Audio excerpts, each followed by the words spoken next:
We are told by Mohammedan apologists that Mohammedan Islam actually made the status of women superior to what is in the so-called days of ignorance. What are the facts? Dear listeners, it is imperative that you be aware of the following not always recognized fact, that the entirety of the information that we have about the status of women in the Jahiliyyah, the so-called period of ignorance, comes from the totally biased and unsubstantiated Islamic sources that for self-evident purposes of propaganda thus portray that period in the most abominable and unfavorable way possible. But fortunately, by studying and researching pre-Islamic poetry and the ahadith themselves, and despite their polemic, a different picture emerges which is infinitely more favorable and true, proving without a doubt that pre-Islamic women fared exceedingly better than the depraved rules and regulations enforced upon the female followers of Muhammad under Sharia law. It is very possible that the pagan Arabs used to kill female children, but this may have invariably been during times of extreme duress, such as periods of famine, hunger, and scarcity of food, since females become a burden on the resources of the tribe, while the males can help defend and acquire food. Muhammad stopped this not because he was being merciful, but because he allowed his followers to attack and plunder the wealth of all the other unbelieving tribes.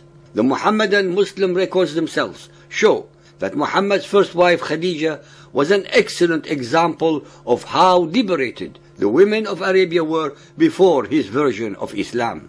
Neither she nor any other women were forced to wear a hijab just in case they may arouse a male Arab to lust for them. She was twice married, and it was she who proposed to the 15 years younger Muhammad, a situation that is unthinkable among the Muhammadans of today, who look for as young a virgin female as possible, down to 9 years of age or less. Khadija was an independent merchant woman who inherited the wealth of her husbands and did not need the approval of a male partner or relative to do her business. It was she who became the backbone of the frightened and vacillating Muhammad, who thought he was possessed by the jinn. It was Khadija who disabused him of this and made him believe that he was special. There were numerous female poets among the Jahiliyyah Arabs, more than during the entirety of Muhammadan Islam of 1400 years. There were such formidable poetesses that Muhammad had to have at least 2 of them murdered because they satirized him. They were able to circumambulate the Kaaba naked if they so wished. They accompanied, supported, and exhorted their menfolk in battle with poetry and song. They were able to inherit all the wealth of their spouses without having to defer to the males of the family, as was the case with Khadija, unlike under Sharia.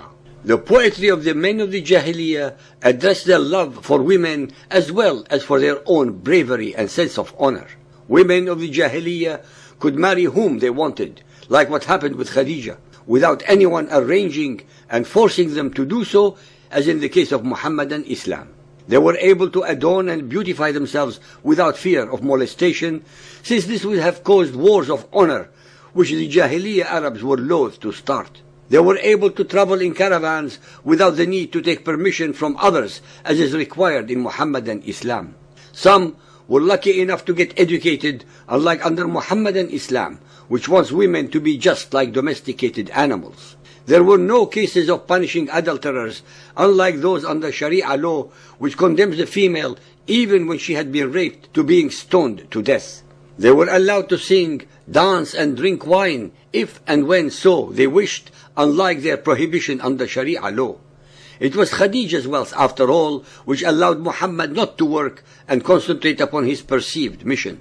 It is Muhammad and his followers, the victors, who inform us of the alleged depravity of the Jahiliyyah Arabs. Thus, we only have the utterly unreliable traditions of Muhammadan Islam asserting these unsubstantiated accusations.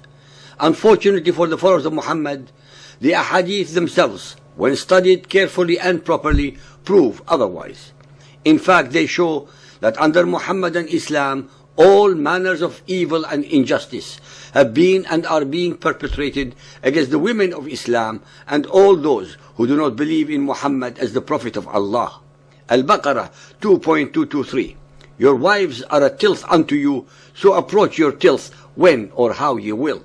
Muhammadan Islam relegates womanhood to the level of a field suitable for plowing and sowing seed, and the man as the tiller.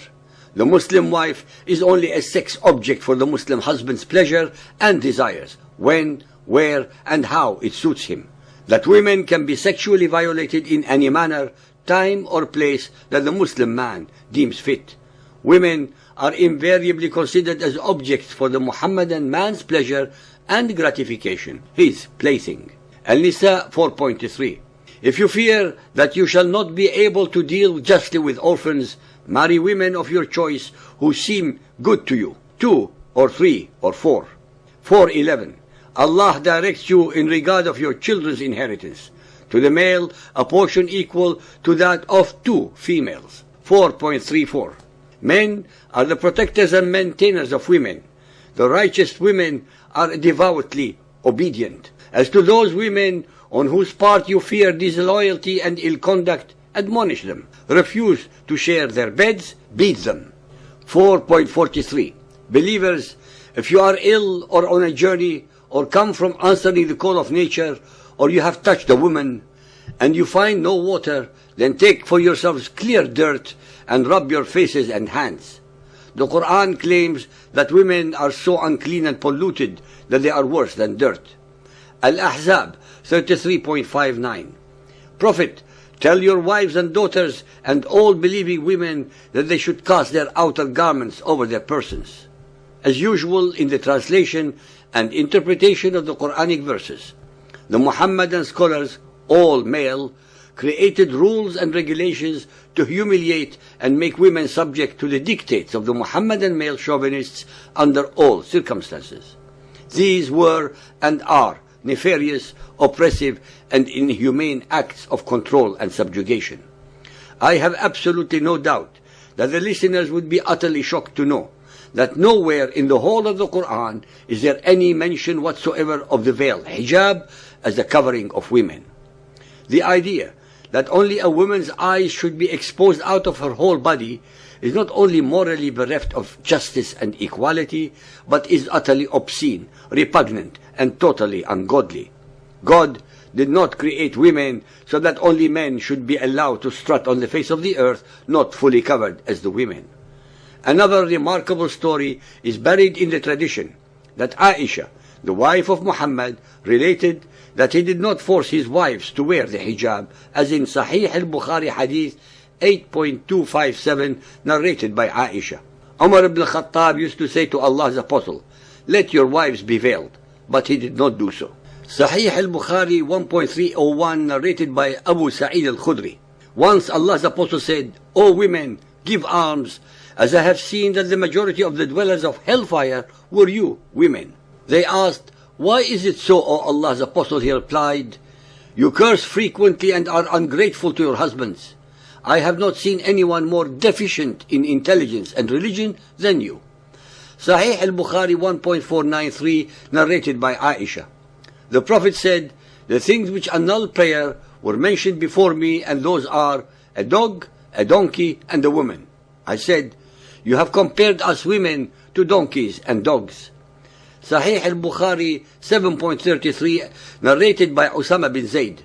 The Prophet said, "After me, I have not left any affliction more harmful to men than women." And last but not least, the most accurate appraisal of women in Muhammadan Islam is one found in Mishkat al-Masabih, Volume 2, page 692, by Walid ad-Din Abu Abdullah Mahmud Tabrizi.